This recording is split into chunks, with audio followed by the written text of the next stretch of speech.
Okay, I need you guys to stop it. Stop with the election fraud. Stop with the everything is bad.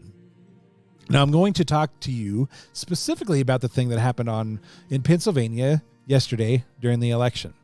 The reality is not what the talking heads want you to make it out to be. They're not giving you the full story, which is if you are watching an influencer or a podcaster or whatever, and they're not telling you the full story about Pennsylvania, and then they're telling you everything is rigged, stop subscribing to them. Unsubscribe immediately. Because if they're willing to lie to you about this and then use it to fundraise or to make more money or to get more subscriptions or whatever, they are liars. And I'm really tired of being in this conservative sphere and waiting for people to tell you the truth on this stuff when they're really just grifters. And it's unfortunate that that's what has become of so many influencers and podcasters and these people that have built a career on being truth tellers, but they're really not. So yesterday, there was a vote flip that happened. And so our natural reaction, especially based on the last thing since 2020, where everything is rigged and everything is awful, that's the narrative that's put out there. So then we hear this and we're like, oh, here they're back at it again, even though we can't really prove a whole lot of stuff legally. There's a whole lot of issues on that. I'm not going to dive into all of that kind of stuff, but this is where our minds go as conservatives, because we're like, oh, they're at it again. But they weren't. Why? Because we can see what happened. We can actually see a timeline. We can go onto social media and see people's claims of what really happened, and we can find out the truth. One of the best ways to is still to look at local media.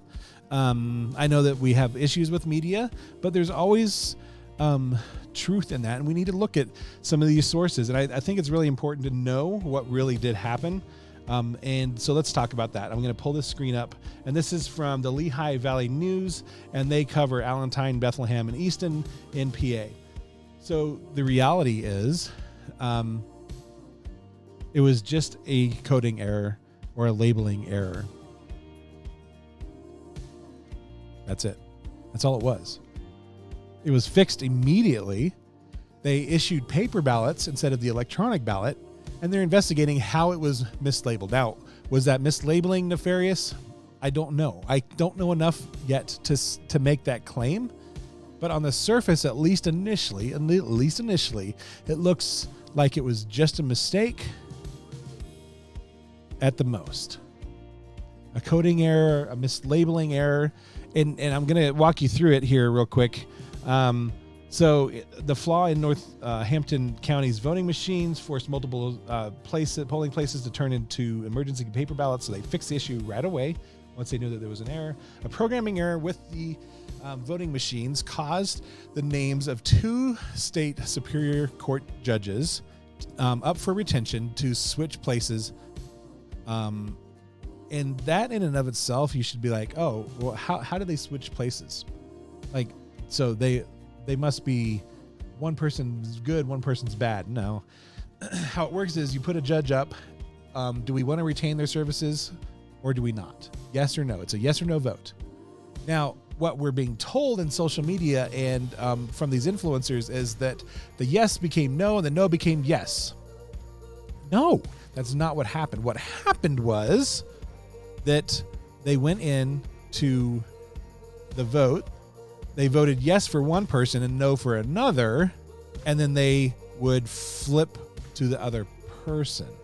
Not flip yes to no, no to yes. So let's just say I voted for the first Judge A, I voted yes for. Judge B, I voted no for, and they flipped.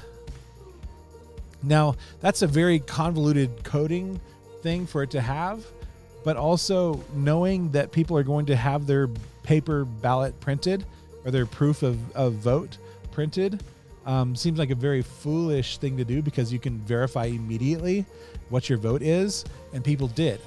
That's what happened. They looked at it and said, hey, that's not how I voted, and it quickly became an issue. They went to the elected officials or the election officials, and they said, oh, crap, This is an issue. So someone who voted the same way in both races wouldn't notice a problem. So if they voted yes and no, wouldn't be a problem. But if a voter cast a yes for one judge, but a no for the other, the votes appear to have come out flipped. And that's according to the election officials. Now, can we trust their word? I don't trust any elected official. I just don't. Or any of these people. So let's trust to a point, but verify everything. So hopefully this stands, but it's not what you're making it out to be. And you've got to stop saying, oh, votes flipped from yes to no. They flipped from yes person to no person, which is a completely different and very weird. Is it nefarious? I don't think so. Could it be? Potentially. All of it reads like just a weird coding and labeling error, which is what they've said that it is. It's a labeling error within their system. According to the county director of admission, digital results the machine recorded were intact and unaffected by the error. So it may have just even been a printing error. Machine readable barcodes recorded a voter's selection up to the paper on the paper backups were also unaffected, he said. If the election officials need to rely on paper slips to retrieve election results, they will be able to scan them normally and all will be counted properly. So that's all it was. So we've got to stop taking one thing and saying, "Oh my gosh, everything is rigged." It's stupid. It's a mindless, unthinking, unsophisticated way of viewing the world around us, and it's a losing argument anyways. Like, people just aren't buying that crap anymore anyways. And I want to question everything. I want to question with boldness, and I don't care what you think of me, because I'm not affirming voter fraud. In this one instance, it was not what people are making it out to be. And I think we've got to be very, very cautious and call out people that are doing this. Unsubscribe from those people that are making it bigger than what it really is. Do it. We can be better. We can demand better from the people that we follow and we're influenced by, and we can still support them if we tend to ignore these things. But I can't continue to ignore these things. I'm having a hard time with it. It's very frustrating because there's so many other issues. We've got a presidential primary coming up. We've got a lot of things that we need to be worrying about, and if we're being distracted by lies, we're going to lose yet again. Because we have terrible leadership in the GOP. They're not doing anything to help us. Get involved locally.